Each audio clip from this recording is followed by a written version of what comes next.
Hello students.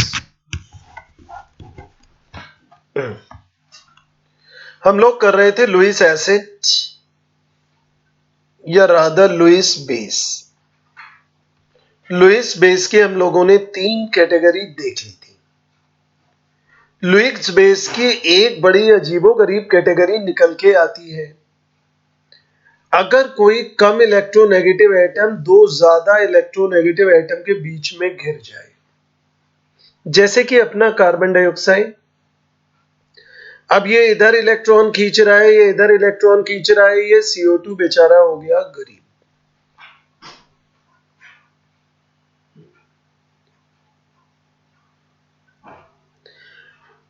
अब अगर हमने OH माइनस लिया,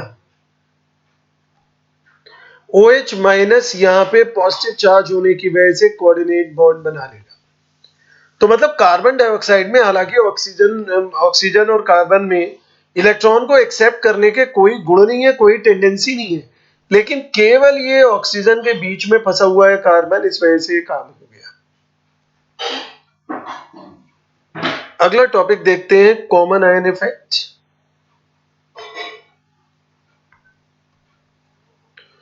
और कॉमन आयन इफेक्ट को बच्चों समझने के लिए what could be as good as example. एक एग्जाम्पल इसका सब काम तमाम कर देगा।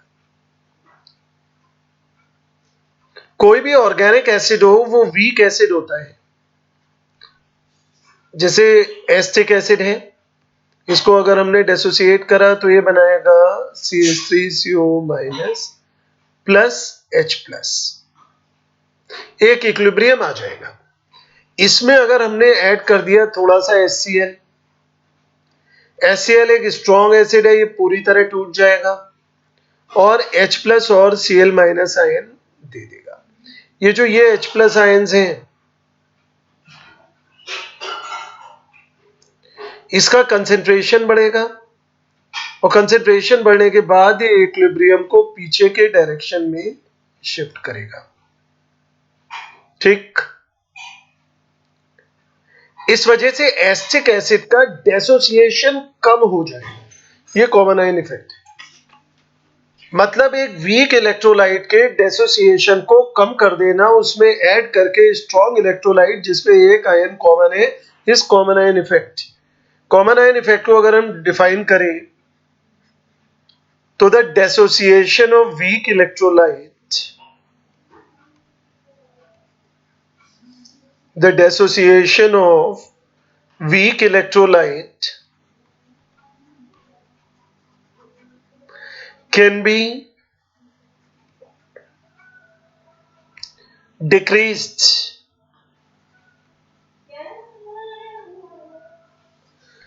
by the addition of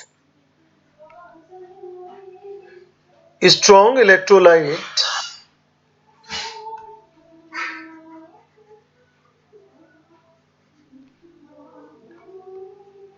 having one ion common.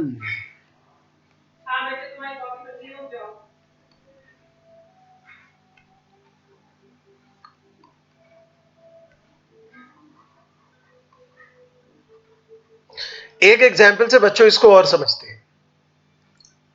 मान लो अगर हमने अमोनियम हाइड्रोक्साइड को स्टडी करा, ये वीक इलेक्ट्रोलाइट है। वीक होने का मतलब ये हुआ, इसे अगर हम वाटर में डिसॉल्व करते हैं तो ये पूरा डिसोसिएट नहीं होता, ये कुछ आयंस में टूटता है and thereafter it forms equilibrium. अब अगर इसमें हम अमोनियम क्लोराइड डालेंगे, ammonium chloride is a salt, fully dissociated salt, ये टूट के अमोनियम आयंस और क्लोराइड आयन बना लेगा। ये आयन कॉमन हुआ,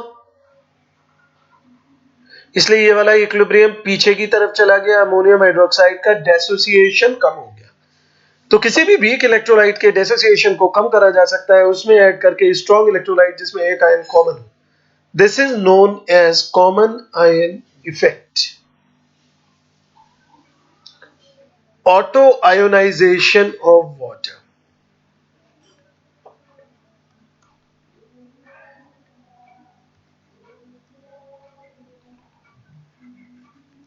एक बच्चों छोटा सा question, water is a conductor और a insulator. Water is a covalent compound.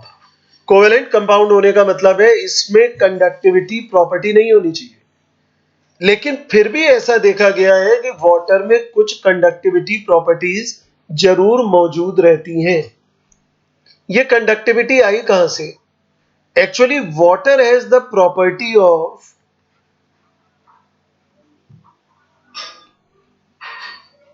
Self ionisation.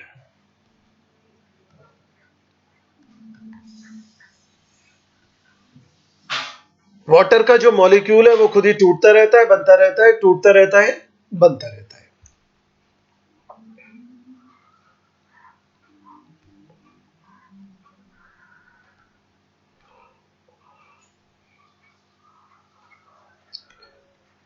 किस आयन में टूटता है? H प्लस में और OH माइनस में, इक्विलिब्रियम के थ्रू, क्योंकि वीक इलेक्ट्रोलाइट है. हमारी आपकी इस बारे में बात हो चुकी है कि हाइड्रोजन आयन तो कभी एग्जिस्ट ही नहीं करता. एग्जिस्ट कौन करता है? Hydronium ion. मतलब ये जिसे आप वाटर कह रहे हो, इसे कायदे में यू लिखना चाहिए.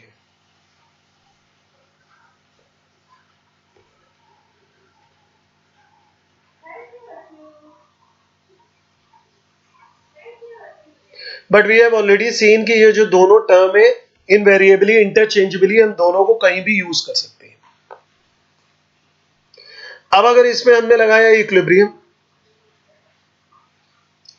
तो इक्विलिब्रियम वाला फॉर्मूला लगाने पे ये हो जाएगा H plus into OH minus.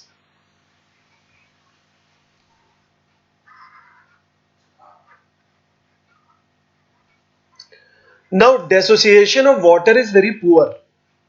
बहुत पुअर होता है. मतलब ऐसा नहीं है कि बहुत सारे आयंस टूटते, बहुत थोड़े से आयंस टूटते हैं. तो हम प्रैक्टिकली ये मान सकते हैं कि चूंकि वाटर का डेसोसिएशन पुअर है,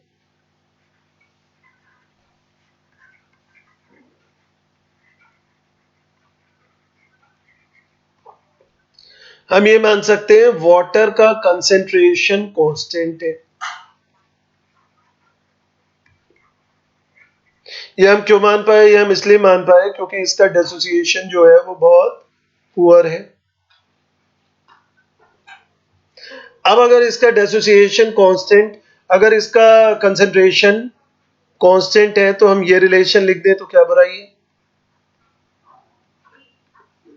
भाई अगर हम एक समुंदर पानी से एक बग्गा लेके बच्चों भाग भी आए तो समुद्र सूख नहीं जाएगा. तो अगर लाखों करोड़ों वाटर के मॉलिक्यूल में कोई एक मॉलिक्यूल डेसोसिएट भी हो गया तो उससे वाटर की सेहत पे कोई फर्क पड़ने वाला नहीं है. ये भी कांस्टेंट, ये भी कांस्टेंट, ये एक नया कांस्टेंट बन जाता है Kw, जिसको हम कहते हैं ionic product of water.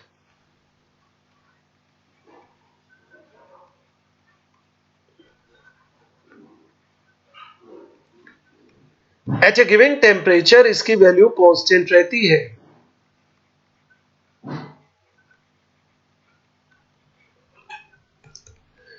Eight 298 kelvin इसकी वैल्यू करीब करीब होती है 1 इंटू 10⁻⁻14. अब मान लो अगर प्योर वाटर है, तो बच्चों प्योर वाटर में जितना हाइड्रोजन आयन होने वाला है उतना ही हाइड्रोक्सिल आयन होने वाला है, क्योंकि वाटर से ही तो आए हैं दोनों. तो उसकी वैल्यू कितनी होगी? 10⁻⁻7 मोल पर लीटर. और ये जब मल्टीप्लाई होते होंगे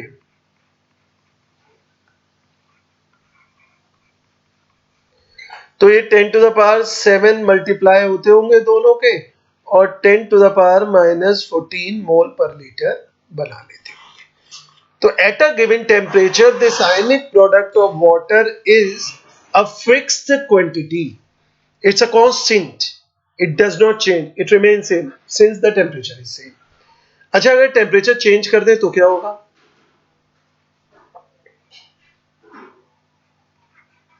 If temperature is increased,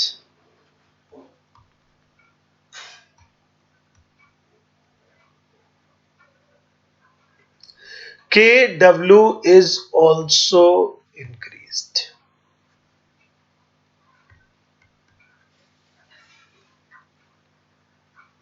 temperature बढ़ाने से Kw या आयनिक प्रोडक्ट ऑफ वाटर की वैल्यू बढ़ जाती है। मतलब ये निकल के आया कि जो प्योर वाटर होता है उसमें H प्लस भी होता है, OH प्लस भी होता है, दोनों का कंसेंट्रेशन बराबर होता है और इसकी वैल्यू हुआ करती है 10⁻⁻⁷ मोल्स पर लीटर। अब अगर मैंने वाटर में एसिड डाला,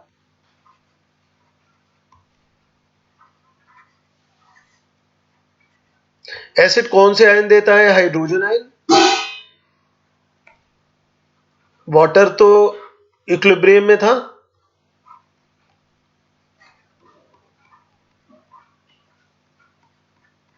तुमने इसमें H प्लस ऐड करा, ये इक्विलिब्रियम पीछे की तरफ चला जाएगा। Concentration of H plus ion बच्चों अब OH से ज्यादा हो जाएगा।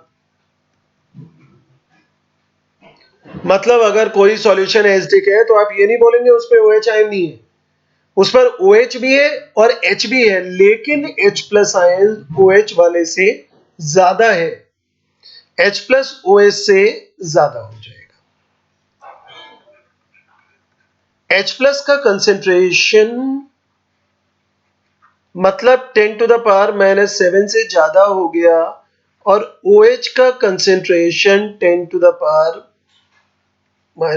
से कम हो गया, लेकिन इनका मल्टीप्लिकेशन अभी भी कांस्टेंट है, Kw 10⁻⁻14 है। मैं एक बच्चों न्यूमेरिकल वैल्यूज रख के दिखाता हूं ना, तो शायद ये ज्यादा अच्छा समझ में आ जाएगा। मान लो नॉर्मल प्योर वाटर है,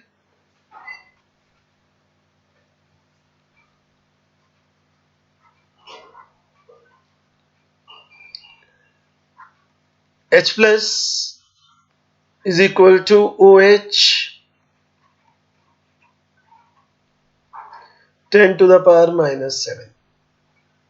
हमने इसमें एसिड डाला,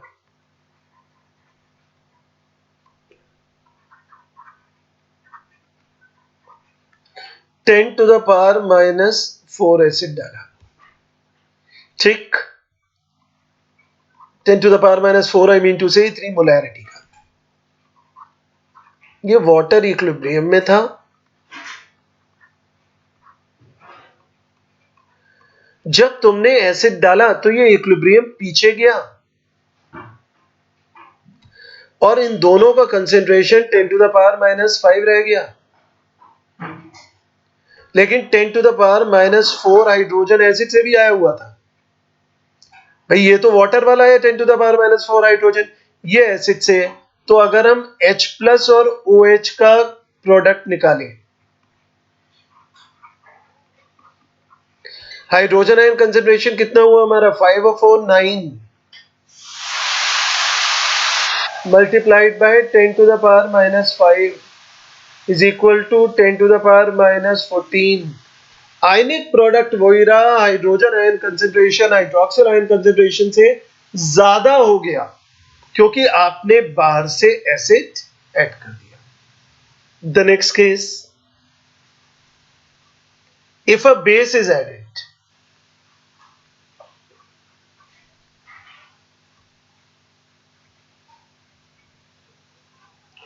ऑलवेज रिमेंबर वाटर या पीएच से रिलेटेड जितने भी कॉन्सेप्ट हैं वो आर्हेनियस कॉन्सेप्ट के ऊपर चलेंगे, एंड आर्हेनियस कॉन्सेप्ट से base is a substance that gives hydroxyl ions.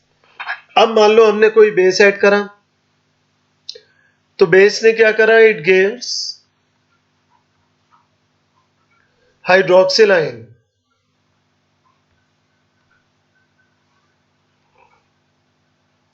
ठीक।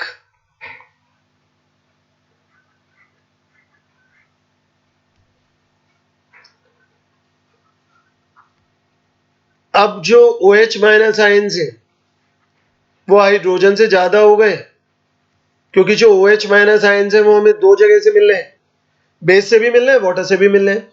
मतलब जो हाइड्रोक्सिल आयन का कंसेंट्रेशन है इट इज ग्रेटर देन 10⁻⁻7 और हाइड्रोजन आयन का कंसेंट्रेशन है it is lesser than 10 to the power minus 7, but Kw is constant. इस चीज में हम थोड़ी न्यूमेरिकल वैल्यू रख के एक देखें, अगर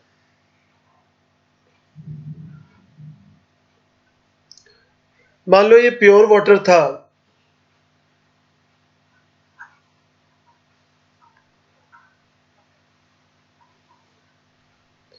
H2O, प्योर वाटर में जितने हाइड्रोजन के आयन थे उतने ही हाइड्रोक्सिल के आयन थे। मैंने इसमें ऐड करा बेस।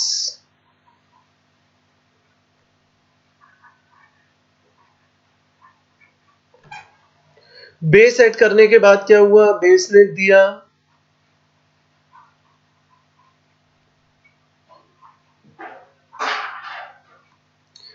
मान लो मैंने बेस ऐड करा 10 टू द पावर माइनस 6 मोल पर लीटर, तो मुझे OH आयन मिल गए 10 टू द पावर माइनस 6। अच्छा, वाटर का एक इक्विलिब्रियम था, क्योंकि बच्चों water is a weak electrolyte.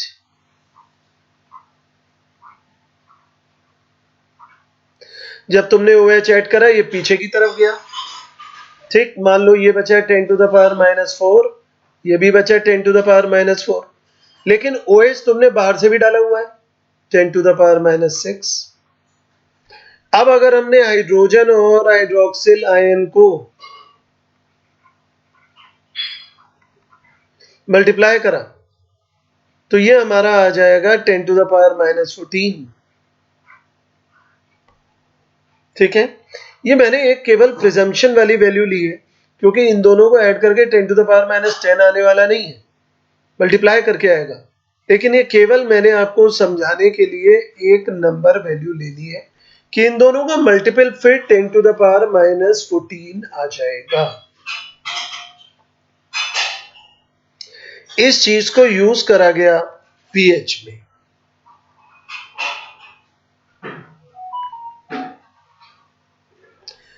ये जो छोटा वाला पी है बच्चों, ये जहां भी मिल जाए इसका मतलब होता है पोटेंस। पोटेंशियल वर्ड इसी से बना हुआ है, इसका मतलब है पावर। और अगर पी को मैं मैथमेटिकली डिफाइन करूं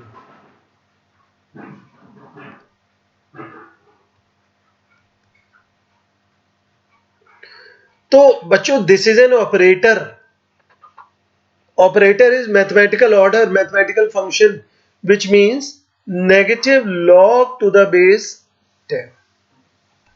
मतलब अगर मैं कह रहा हूं pH तो negative log to the base 10 of hydrogen, मैं कह रहा हूं POH तो negative log to the base 10 of OH।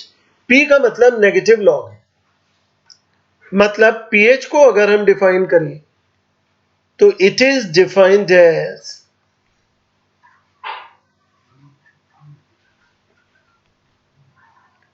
negative log to the base 10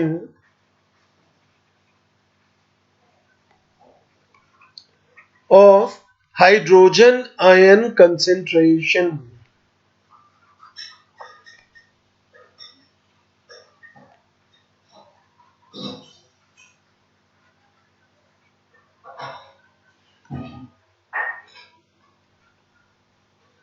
ठीक है, और pH हमारा क्या हुआ,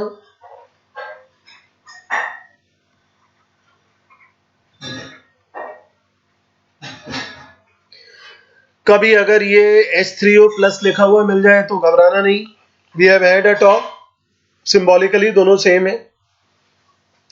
अगर मैं इस लॉग वाले रिलेशन को उल्टा कर दूं तो hydrogen ion concentration is equal to 10 to the power minus pH। एक डेफिनेशन ये भी बन जाती है इसकी, pH is defined as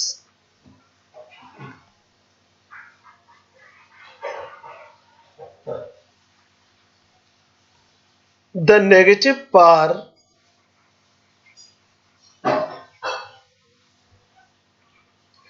to which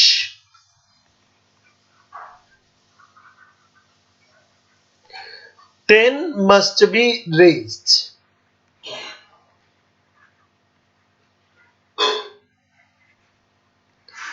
in order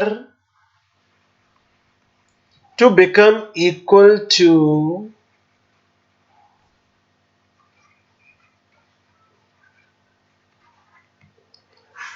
hydrogen ion concentration। 10 की कितनी नेगेटिव पावर में रेस करा जाए ताकि ये हाइड्रोजन आयन कंसेंट्रेशन के बराबर हो जाए। पीएच स्केल हमें किसी भी सॉल्यूशन की एसिडिटी या एल्कैलिनिटी बताता है। पीएच अगर 0 to 7 है तो ऐसा सॉल्यूशन होगा एसिडिक। पीएच अगर 7 है तो ऐसा सॉल्यूशन हो जाएगा न्यूट्रल। और पीएच अगर 8 to 14 है, रादर 7 plus 2 14 है, ऐसा सॉल्यूशन हो जाएगा बेसिक या एल्कलीन। ठीक है, this lecture would be followed by the numericals on pH. You all are advised to revise the logarithm what I have already done. Thank you.